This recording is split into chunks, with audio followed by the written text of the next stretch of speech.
Suck my balls, Kyle. No! No, he has to suck my balls! You like to suck my balls, don't deny it. Oh, suck my balls, you ginger Jew rat hall monitor! Punk-ass stoolie, who the f*** do you think you are? Suck my balls, K-10. That's right, suck my Canadian balls! Suck my balls! No, you suck my balls! Thanks, everybody. Suck my balls! Yeah, whatever, you can suck our balls. Suck my balls, suck my balls, suck my balls, suck my balls, suck my balls, suck my balls, suck my balls, suck my balls, suck my balls, suck my balls. How would you children like to suck on my chocolate salty balls? Oh, you mean like a chocolate candy? No, I mean my balls. Yes. Yes! Ladies and gentlemen, welcome back. That's right, welcome back to another edition of Suck my balls, suck my balls, suck my balls, suck my balls, Suck My Balls, suck my balls, a South Park review. suck my balls, That's right, we review South Park each and every week for you and us, the hosts, but mostly for you, the listeners. And I am usually not alone. But before I get there, let me introduce myself. I'm your host in the heat, and I can't be beat. I'm your guy who's high where the air is dry. Yeah, boy, MSG. You can follow me on Twitter and on Instagram at Matthew_Shiver. Each and every week, like I said, I'm usually joined by some guys who host a podcast with me. The first is usually my boy, Dr. Dirty Joe Vernola. No, he's not a doctor. But Joe Vernola as a visitor, a friend. So shout out to you and your friend, Joe, who's visiting from town from the Navy. So we salute our veterans itself. So that's why Joe's not here. And then in regards to Scoop,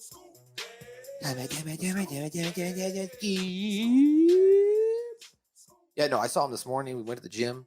And then, I don't know, after that, I guess he went home after he worked and he fell asleep. So I'm thinking this is starting to become a tradition here, though, on the Suck My Balls podcast, because every time we get to a Christmas episode, I seem to be doing this by myself. But that's okay, because this is Christmas in Canada. That's right. It's Suck My Balls, episode number 114. That's a crazy number to think about. 114. I'll say it again. And it is, of course, the 111th, 111. Special shout out to them. Overall episode of South Park. It also first aired on December the 17th, 2003. Now, the synopsis for this episode are it's going to be Christmas, and it's, of course, going to be in Canada. And we're going to get introduced to some different ethnicities of Canadians itself. But the town decides that Christmas is, a time which we as a town should come together. And this episode revolves around Kyle's family, who's coincidentally not, Christian at all. And Ike himself, as Ike, he has unfortunately been forced to go back to Canada. Canada has ordered that all adopted Canadians return home. So the Canadian birth parents unfortunately show up and want their baby back. So we'll start right there. This is a few weeks from Christmas, as I mentioned. The Brofkowskis, their entire family is celebrating Hanukkah together, as we mentioned, because Kyle is Jewish. Gerald joyfully notes that how much the family togetherness means at this time of year, and nothing can break them apart.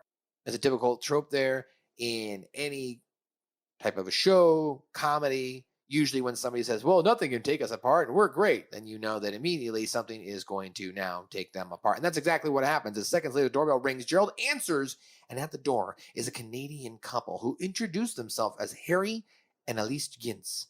Just as Harry begins to calmly explain why they have sought out the Brofkowskis, Kyle and Ike walk into view, who see them at the door. Elise, calm, not saying a word until this moment, immediately screams out, Peter, and rushes to hug Ike, who is frightened and takes cover behind Kyle. So let's go to that clip here. Gerald Brofkowski? Yes? My name is Harry Gintz, and this is my wife, Elise. We're from Canada. Canada. Yes, I can tell. You know. My wife and I had a child a few years back, and we weren't ready to have a child, so we put him up for adoption. We were told that you might be the... Peter! Oh, God, Harry, it's our son! Oh, wow. Peter, it's Mommy. Gerald, what the hell is going on? I'm not sure. It was a tough time for us. It was a tough time for all of Canada. Love Canada. The whole country was devastated by the Cola Wars. It Cola just seemed Wars. we couldn't take care of a baby. So we put him up for adoption. But as the years passed, I just felt an emptiness in my heart. Oh, it's so good to see him. Well, we wish you all the best, Mr. and Mrs. Gintz, but to be honest, I think it would be best for Ike if you didn't come around again. Right?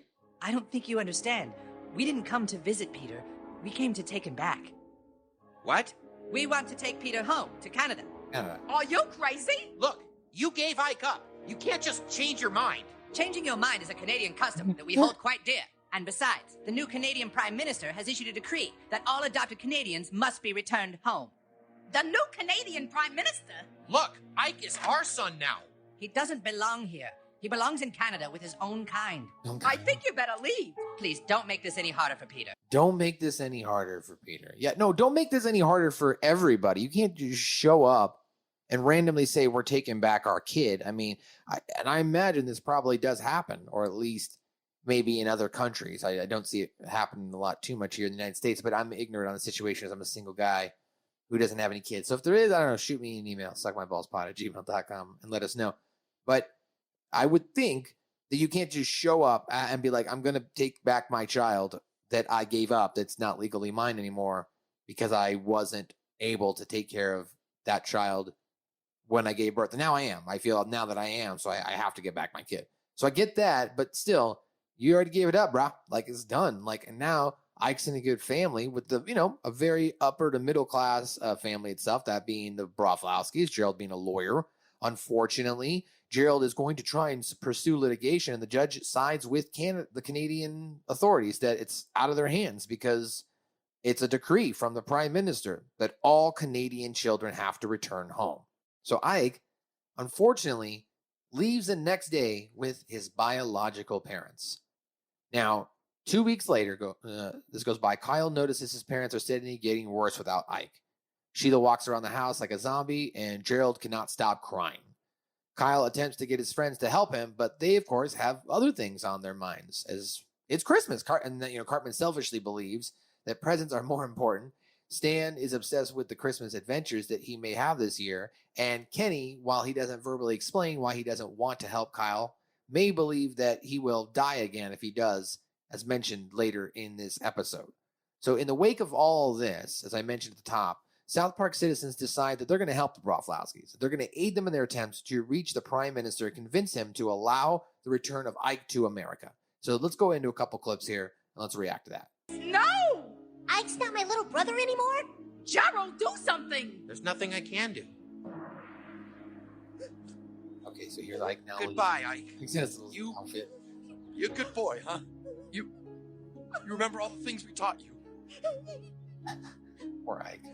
Ike, you'll always be my little brother, okay? Come on, Peter, we should get going. No. Peter, you must come with Mommy and Daddy. No, no. I have some chocolate. Chocolate! Just like a kid. We're going to take good care of him. You better. Oh, all right. So now we got the boys. They're excited, as we mentioned. Look, a comic game. Look at that. Sprinkle time, make your own marshmallow factory. I'm definitely asking for that for Christmas. So I'm gonna tell my parents to get me that John Elway doll with the karate chop action. Whoa. Guys, I need your help. Sure, dude. It's been a week since Ike's been gone, and every day my parents seem worse.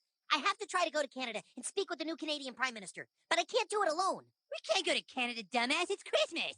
Yeah, dude, what if we miss out on some great Christmas adventure? Please, you guys, you don't understand. My family is devastated. My mom just walks around the house like a zombie, and my dad can't stop crying. Well, I didn't want to say anything, Kyle, but I think maybe this is what your family gets for being Jewish at Christmas time. Dude, Cartman, I'm just saying maybe Jesus is having a little revenge, that's all. I found a number of a really cheap airline to Canada. If we go as soon as possible, then... Dude, we just can't up and go to Canada. Look, they're about to light the Christmas tree. Maybe you can get your brother back some other way. Oh, poor Kyle. Kyle, I just want you to know, if it were any other time of the year, I still wouldn't help you. Oh, poor Kyle. So yes, from there, now in the wake of all this, what's going to happen is the town's going to come together and they're going to hear about this sad story. So they decide, well, I guess we should come together as a town and let's convince them. So what they decide to do is use all their Christmas money. So instead of like going out and buying gifts for the kids, they're going to use all the money itself for a legal battle standpoint to try and get Ike to return home. Now, of course, now all the children are now pissed at being Stan, Kenny and Cartman, because now they think they're going to lose Christmas without any presents. So, I mean, even Clyde, he bursts into tears at the news. So Cartman is outraged, blames it all on Kyle and his family. So Cartman reaches a breaking point, prepares to fight Kyle, but Kyle has an idea how to save Christmas. He says they can just go to Canada themselves, get Ike back themselves, and be back before Christmas is over, saving everybody's money for presents. Cartman calms down and agrees, but promises that he will fight him if they do not get back home in time. If you mess with my business. So let's go to that clip here. How about we get rid of all the Mexicans? Stupid. Mr. Garrison, every Christmas you suggest we get rid of all the Mexicans, and every Christmas we tell you no. Rats.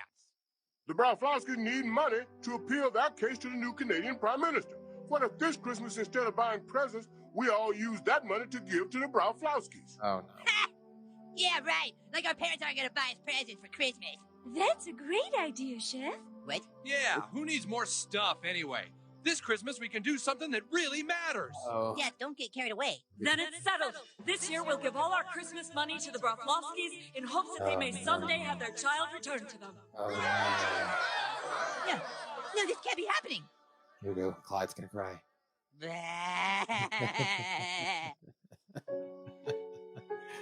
fucking asshole! This is all your fault! What?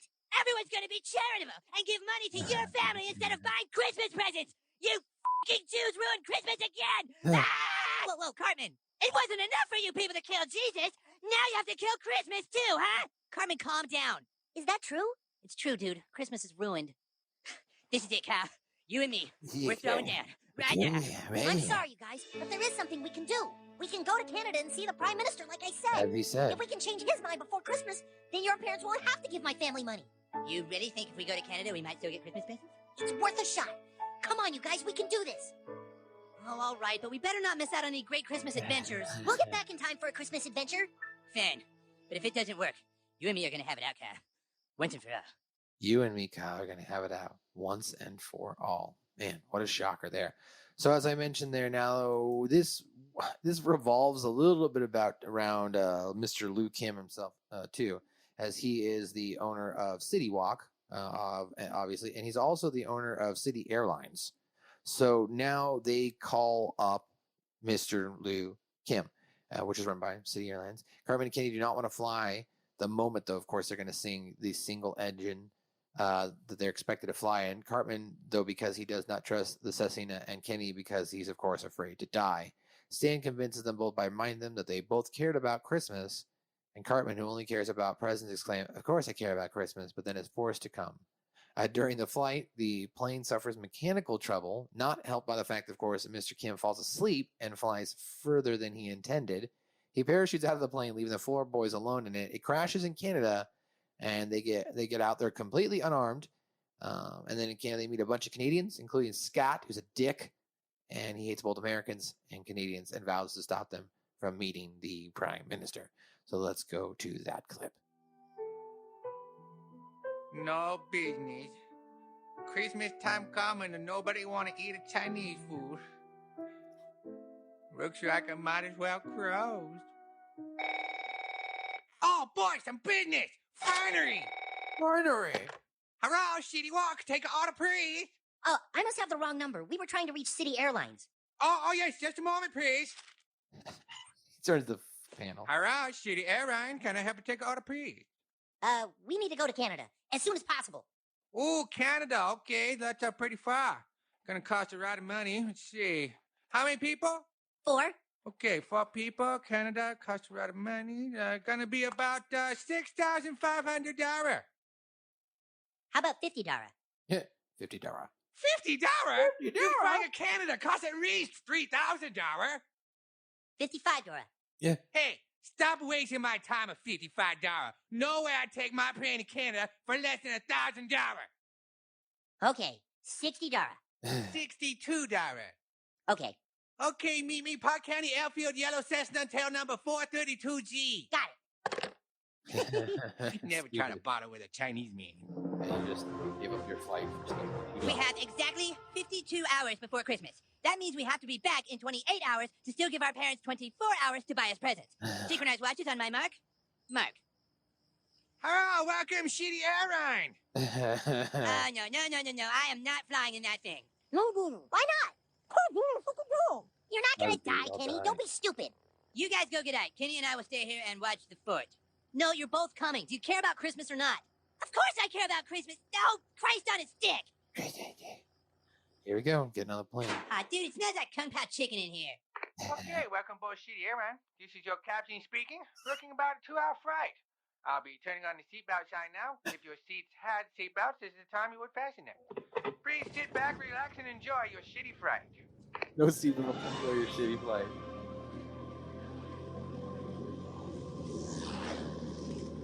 All right, we're going to Canada. All right, so we'll jump ahead here. Now, Mr. Kim, who's fallen asleep at the wheel. The plane is just in the air. The boys, of course, are all asleep as well. Mr. Kim's going to wake up and he's going to realize there's no more fuel inside of the plane. Hey, turn off the right. What's going on? Hello from the cockpit. This is your captain speaking. As you can see, it appears that we are going down. Now would be a good time to reflect on your life and pray to whatever deity you believe in. Thank you for flying Shitty Airlines. We know you have a choice in airlines, and it looks like you made the wrong one. Hey, where the hell are you going? Parachute. Do something, Kyle!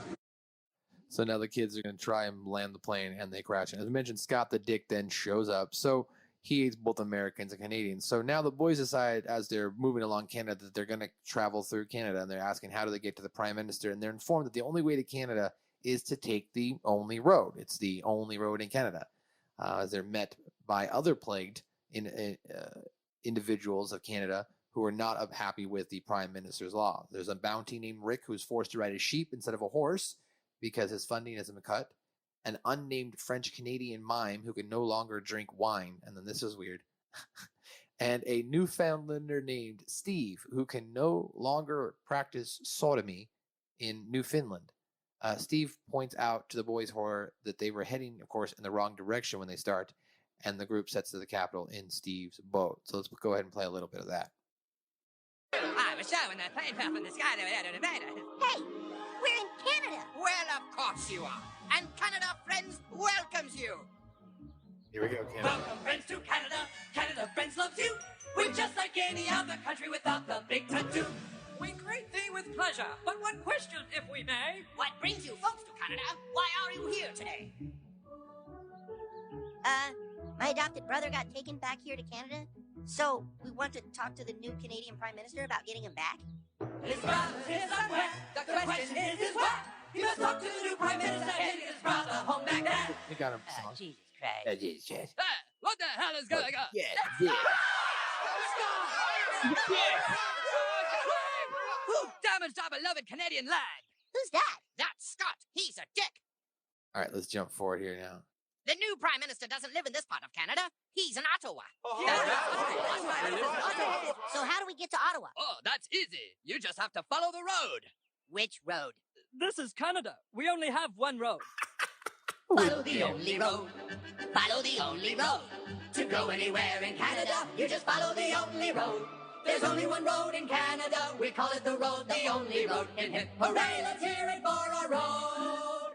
It's paved and wide and up to code. All right, dude, let's get the hell out of here. Word. You're off to see the Prime Minister of Canada. Goodbye, friends. Good luck with the new Prime Minister. And remember to watch out for Scott. He's a dick. Goodbye. Scott. All this one road, as I mentioned, and unfortunately, 20 hours until Christmas. Our parents still have time to buy us presents if we hurry. they're going to meet different characters along the way. So they meet the Mountie who's on the sheep. They meet the mime who can't drink wine in French Canada. Let's go ahead and play the French Canada song. The French song's funny. Power hungry Americans, I'll fix you. All right, so now, as I mentioned, now they're getting into the French version. of Canada. Jesus, 18 hours. We're running out of time. All right, boys, prepare yourselves. French We're about version. to enter French Canada. French Canada? French Canada. There's no Canada like French Canada. It's the best Canada in the land. The other Canada is hardly Canada. If you lived here for a day, you'd understand. Welcome to French Canada. We have everything a heart could desire. Trapezes, trampolines, and lots of cheese. That's a Would you like a mustache? Just stay calm, boys. French Canadians are a little odd. We're just passing through to see the new Prime Minister. Well, first you must answer that phone. Oh, no. We don't have time for this. You cannot pass through French Canada unless you take that phone call. Hello? Hello. If you are going to see the new Prime Minister, then I want to go with you. He has passed a new law forbidding us French Canadians to drink wine. How can the French not to drink wine? Travesty! Okay, you can come with us. Oh, very good. Let us make haste. There's no Canada like French Canada. It's the best Canada in the land. And the other Canada is a bullshit Canada. If you lived here for a day, you'd understand. I think you'd understand. You understand. One of the classic songs there from South Park. I think you'd understand. And then, of course, as I mentioned, he goes and meets the Newfoundland guy who talked about sodomizing his. All right, so here's that was a close guy in call. Newfoundland Thank who you, wants to kind Newfie. sodomize some God people. damn it, we need to get to the new Prime Minister, now! Oh, yeah, the Prime Minister, eh? You sure have screwed up things for Newfoundland. Life just hasn't been the same since he made sodomy illegal. Well, come with us. Maybe you can ask him to take his sodomy ban away. Can we just get going, please? Yeah, sure, except there's just one problem. You're going What? the wrong way. You folks is going the wrong way. Folks is going the wrong What? way there. But I thought there was only one road in Canada. You yeah, went the wrong you all way. went the wrong direction on it. Oh, that's right. Ottawa is that way. Of course, Ottawa left, Newfoundland right. What a Oh, fucking idiot. no! How could you be so stupid? There's no way we can go all the way back. We'll never make it now. It's okay, boys. The power is inside us to get to Oh, Ottawa. goodness. We can wish ourselves there. Ah, yes, let's wish ourselves there. Huh? Right now, as they try to wish themselves, and you hear the in the background. Is it working? Is it working? God damn it. Well, I warned you, Cal. I told you if I missed Christmas, we were going to throw down. Yeah. Throw down. Yeah. We're going to have it out right now. Of course, we could always take my boat, eh? I'll take the boat. Oh, yeah, yes. good. On the river, we could travel to Ottawa in no time. Well, come on. Okay, next up, the new Prime Minister. Do you think we can still make it in time? We better, Cal. Or you're dead. You're dead.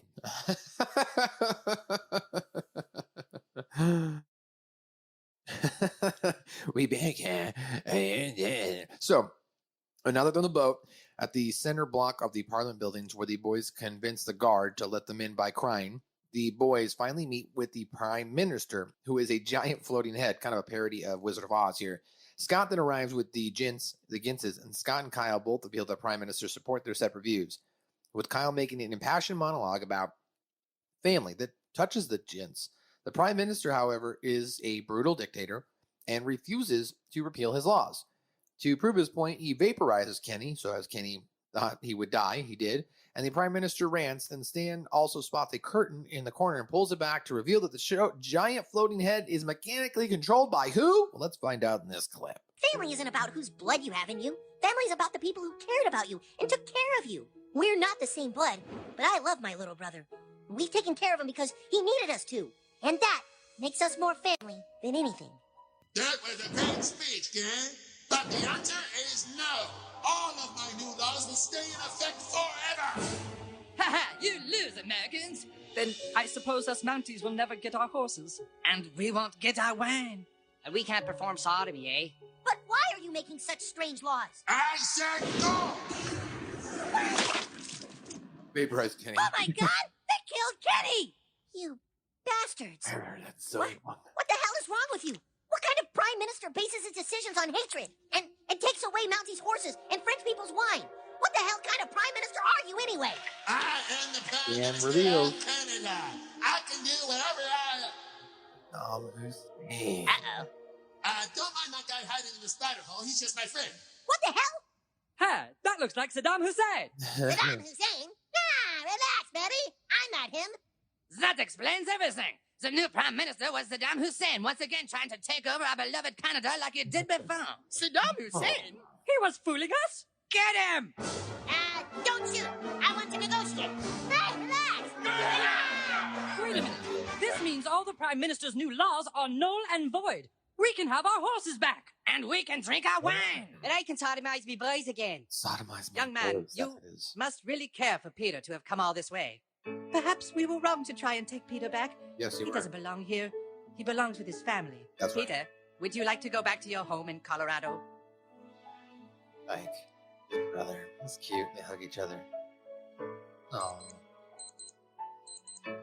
What is that? It's Christmas. Miss We officially missed it. in It's Canada. Christmas Day, and I'm in Canada. Well, yeah, but I got my brother back. Oh, Yeah, you got your brother back. You got Great. your brother back, but I didn't get any presents. And what did I tell you, Cal? I told you if we didn't make it back in time for Christmas, I was gonna whoop your ass, didn't I? Dude, come on. Well, now you're gonna get it, motherfucker. That's right. You and me, right now. We're having it out. Let's go. Come on. Come on. He punches him once.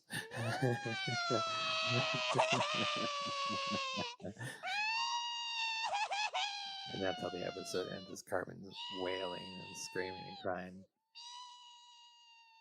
Hey, come on, boys. You can spend Christmas with us, Canada style. Oh, there's a Christmas in Canada. Ding dong, they caught Saddam. Merry Christmas to the world. Ding dong, the Americans caught Saddam. Now Canada is free for you and you and me. It's the best Christmas present we ever got. Canadian Christmas, it's the best. We drink and dance and show our breasts and celebrate Saddam Hussein's been high. Oh, well, maybe we'll get to have a Christmas adventure next year. Oh, well, maybe we'll get to have a Christmas adventure next year. Well, Stan, you kind of did get to have a Christmas adventure. Unfortunately, Cartman, as you heard there, well, he still got his ass beat by Kyle, getting punched in the face once, and they celebrated Christmas in Canada to end the episode. And that is your episode recap. We're going to go to our quick word from our sponsor, and then we'll be right back with some trivia, pop culture, some continuity, and what I liked about this episode as we wrap this one up today. Subscribe to Suck My Balls, a South Park review on Spotify, Apple's, iTunes, anywhere you want to download a podcast. Just type that in, subscribe to our feed. You'll get the latest, greatest episode each and every week. You can also listen to us on YouTube and go back and watch some videos or any of our library. It's all there. Suck My Balls, South Park review.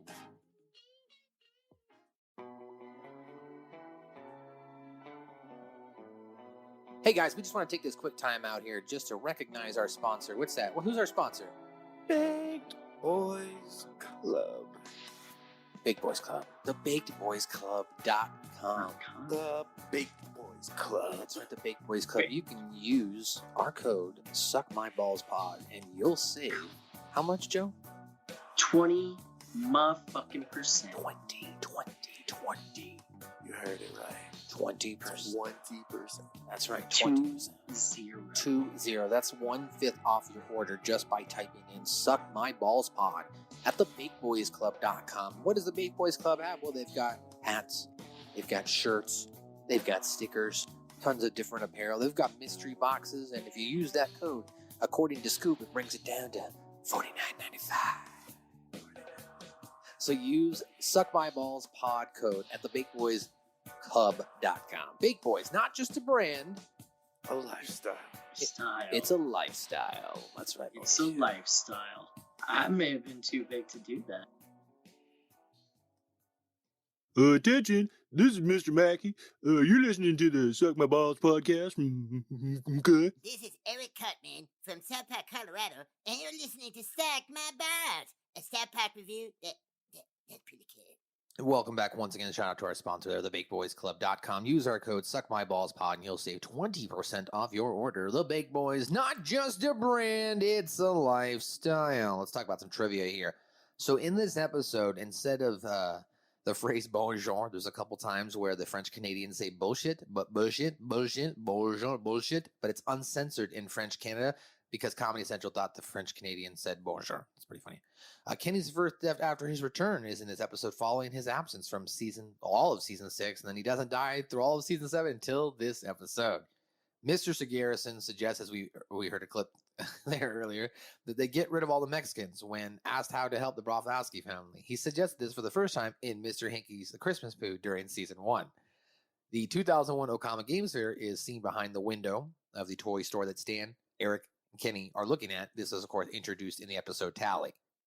This is the first Christmas special, though, not to have any appearance or mention of Mr. Hanky. Scott from Terrence and Phillips and Not Without My Anus appears in this episode, and he's the antagonist. He's the dick. Saddam was found in a pit beneath a tent hovel on December 13th, 2003, Saturday before airtime in the town of Adwar, Iraq, near Tikrit, as the conclusion of the U.S. military Operation Red Dawn. His face in the episode is from the images circulating in the news and added to the final cut. The plot elements of him being in a spider hole and people parading after his capture are from real life. So they kind of parody that within a 3-day time span. Wow. Terrence and Philip are not with the other Canadians. When entering French Canada, Rick the Mountie says about instead of about. This episode remains censored on South Park Studios. Just because of a couple different things. The episode was nominated, though, for an Emmy Award. This is Elijah Snyder's last episode as the voice of the female character in South Park due to pay issues. This episode is uncensored on Blu-ray, which was released in December of 2017. The Canadian provinces that are referenced in this episode include Ontario, where Ottawa and Canadian Parliament are located.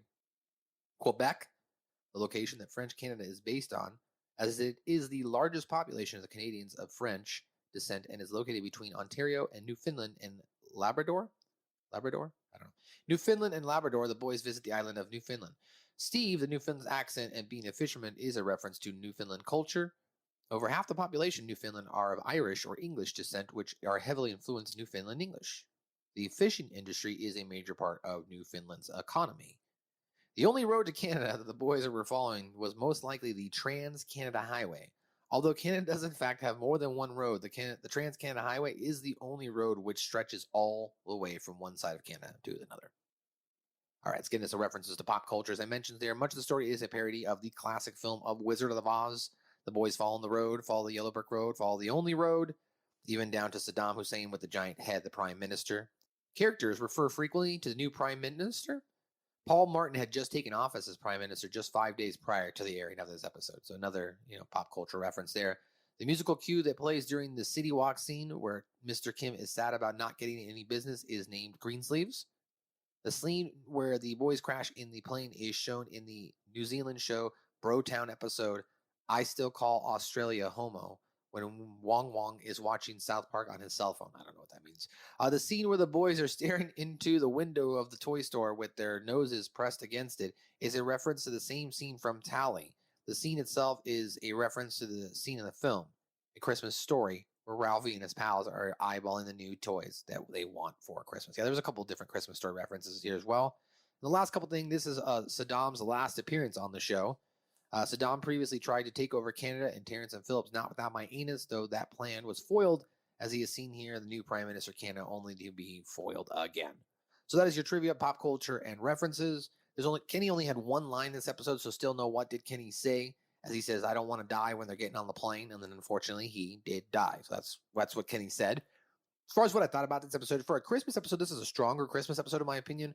You get the four boys, they're going on an adventure. Stan, the meta-ness of itself, not by going to Canada, not realizing that he is going on an adventure, thinks that this is just another, run-of-the-mill activity for them. You've got Carbon and his anger about potentially losing out on Christmas presents. And at worst, and to make things worse, Kyle will benefit if he misses out on those Christmas presents, which is, of course, intensifies his anger and frustration even more. And you got to top it all off. Kenny didn't even want to go because he knew there was an opportunity he potentially would die. And he hadn't died all year, and he didn't want that to happen. And unfortunately, he was vaporized by the Prime Minister.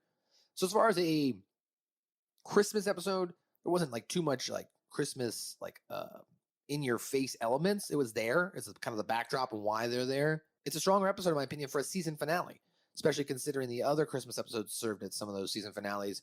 And they were kind of, ended on pieces of shit or a Christmas song or Christmas in Iraq. So I really like that this is how they go out on season 7 with the Christmas episode. Some of the funny parody, some of the things I liked were the Follow the Only Road song. Dude, let's get the hell out of here, word. I like the song about French Canada. I think you understand. You understand. I wish Joe was here because we usually joke about singing that song back and forth. I think he'd understand. He understands. So that's a good, funny song. So there's a lot of good musical in it. The sodomy thing with the boys. Ooh, I just want to sodomize me, boys. That's a little weird, a little funny. I don't know what the background on that is. If there was a time in Canada, in Newfoundland, where that ran rampage, which I would have to assume it would be that way, because that's why. Otherwise, why would the characters be saying that in South Park? Why would the creators have them say that? Usually, Matt Stone, Trey Parker don't just have characters say random things that aren't true, or at least don't have some sort of relation to truth. So I'd have to do some more research on that. Not something I'm going to jump at, though. I mean, it's not something I wake up. I'm sure, like most of you, don't wake up daily and go, "I'd like to read about sodomy today." So, but if it comes across my, I don't know, Google search, I don't know, ad recommendations about the history of sodomy in Canada, I'll happen to watch it. I'll sit down and watch a documentary on it. But I digress. I thought overall it was a funny episode. I like the fact that they involved Ike a little bit more as well. He was kind of the main reason for them going to Canada, to get him back, but he also wasn't like too much in the episode where you were like, oh my gosh, this is an Ike episode. So overall, I'd say from a Christmas standpoint, it was a stronger South Park Christmas episode here in the first 10 seasons. What continues to happen next will be, I guess we'll just have to sit back and watch as we get ready to jump into season 8, and probably one of the most loved episodes of South Park by all time by all the South Park fans. It'll be season 8, episode 1, and it's going to be Good Times with Weapons. And we're gonna fight some love, and we're gonna of course play our boys' song, Andrew Soto's "Let's Find Love" rendition on next week's episode. I should be back next week with my crew, and that being Dirty Joe and my boy Scoob Jackson. Of course, I'm your host in the heat, and I can't be beat. I'm your guy who's high where the air is dry. Your boy, MSG. You can follow me on Twitter and on Instagram at Matthew_Schaffer. Each and every week I host this podcast with two guys. And as we mentioned, we'll be back next week on another edition of Suck my balls. Suck my balls. Suck my balls. We'll see you later, guys. Thanks for stopping by. Suck my balls.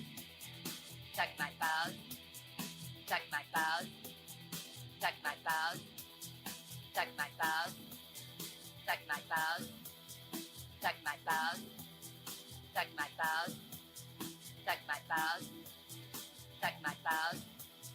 Suck my balls. Suck my balls.